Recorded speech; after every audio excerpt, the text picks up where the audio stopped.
গাজায় ত্রাণ বিতরণের গাড়ি চাপায় নিহত ২০। সময় নিউজ 24 আন্তর্জাতিক ডেস্ক। অবরুদ্ধ গাজা উপত্যকায় দখলদার ইসরায়েলের হামলায় একদিনে প্রাণ গেছে আরও ১৩৮ ফিলিস্তিনির, আহত ৭ শতাধিক।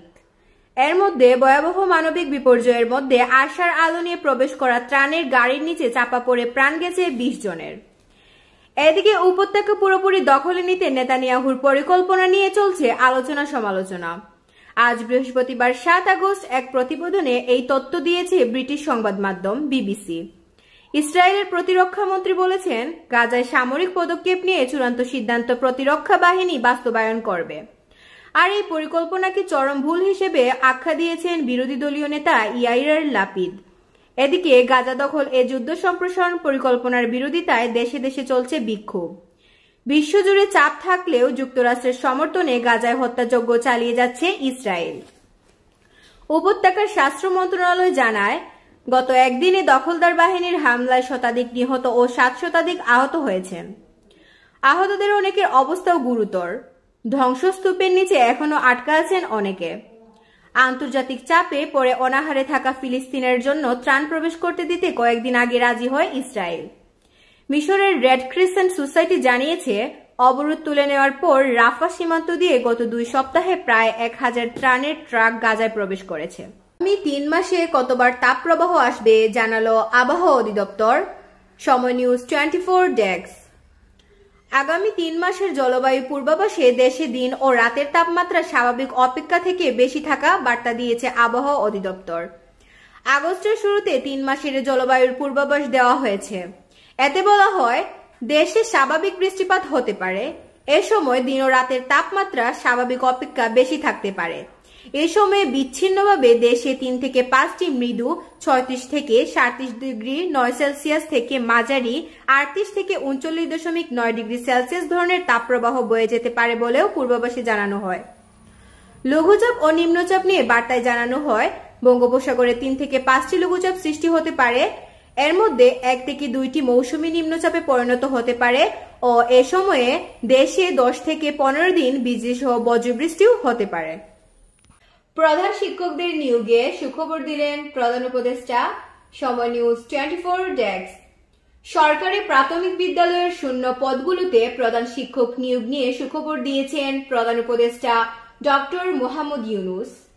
মঙ্গলবার ৫ আগস্ট রাতে জাতির উদ্দেশ্যে দেওয়া ভাষণে তিনি এ সুখবর দেন।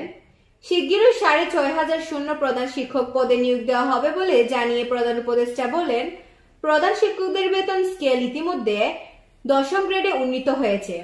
সেই সঙ্গে ৬,৫০০ প্রধান শিক্ষক নিয়োগের প্রক্রিয়া শুরু হয়েছে। তিনি বলেন, সব স্কুলে মাল্টিমিডিয়া প্রজেক্টর বসানো হয়েছে।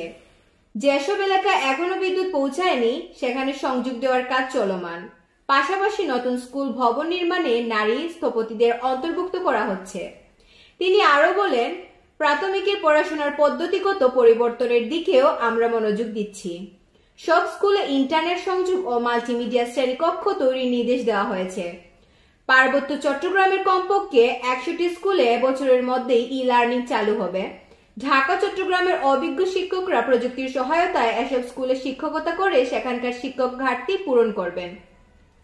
প্রাথমিক ও গণশিক্ষা মন্ত্রণালয়ের তথ্য মতে দেশে বর্তমানে ৬৫,৫০২টি অনুমোদিত প্রধান শিক্ষক পদের বিপরীতে কর্মরত আছেন ৩১,৩৯৬ জন। ফলে ৩৪,১০৬টি পদ শূন্য রয়েছে।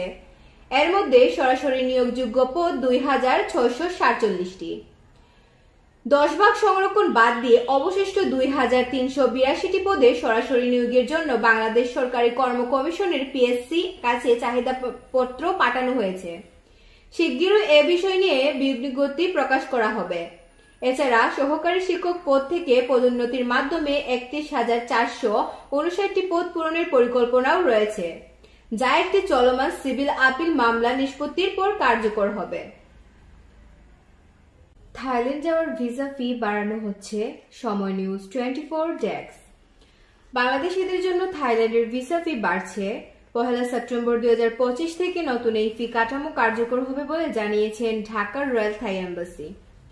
বুধবার ৬ আগস্ট রয়্যাল থাই এম্বাসি এক বিজ্ঞপ্তিতে জানায়, বাংলাদেশি টাকার অবমূল্যায়নের কারণে এই সিদ্ধান্ত নেওয়া হয়েছে।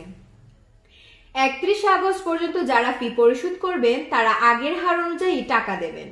তবে 1 সেপ্টেম্বর থেকে নতুন হারই কার্যকর হবে। নতুন ভিসা ফি অনুযায়ী সিঙ্গেল ট্রানজিট ভিসা 3600 টাকা, ডাবল ট্রানজিট 7200 টাকা, ট্যুরিস্ট ভিসা 4500 টাকা, মাল্টিপল ট্যুরিস্ট ভিসা 22500 টাকা, নন ইমিগ্রান্ট 1 বছর 22500 টাকা। এছাড়াও এক্স ডেস্টিনেশন থাইল্যান্ড ও এলটিআর ভিসার ফি আগের তুলনায় অনেক বেশি করা হয়েছে। পাসপোর্ট ইস্যু ও নথিপত্র লিগালাইজেশনের ফি এখন 2000 থেকে 6800 টাকার মধ্যে নির্ধারণ করা হয়েছে। 1 সেপ্টেম্বর থেকে অনলাইনে ভিসা ফি জমার সুবিধাও চালু হচ্ছে। আবেদনকারীরা কমার্শিয়াল ব্যাংক অব সিলন ও ইস্টার্ন ব্যাংক লিমিটেডের মাধ্যমে অনলাইনে পেমেন্ট করতে পারবেন। দূতাবাস জানিয়েছেন, নির্ধারিত পরিমাণে ও একবারে ফি পরিশোধ করতে হবে। ভুল বা আংশিক পেমেন্ট গ্রহণযোগ্য নয় এবং কোনো অর্থ ফেরতও দেওয়া হবে না। ভবিষ্যতে আরও কিছু সেবার ফি পুনর্নির্ধারণের পরিকল্পনা রয়েছে বলে জানিয়েছেন থাই দূতাবাস।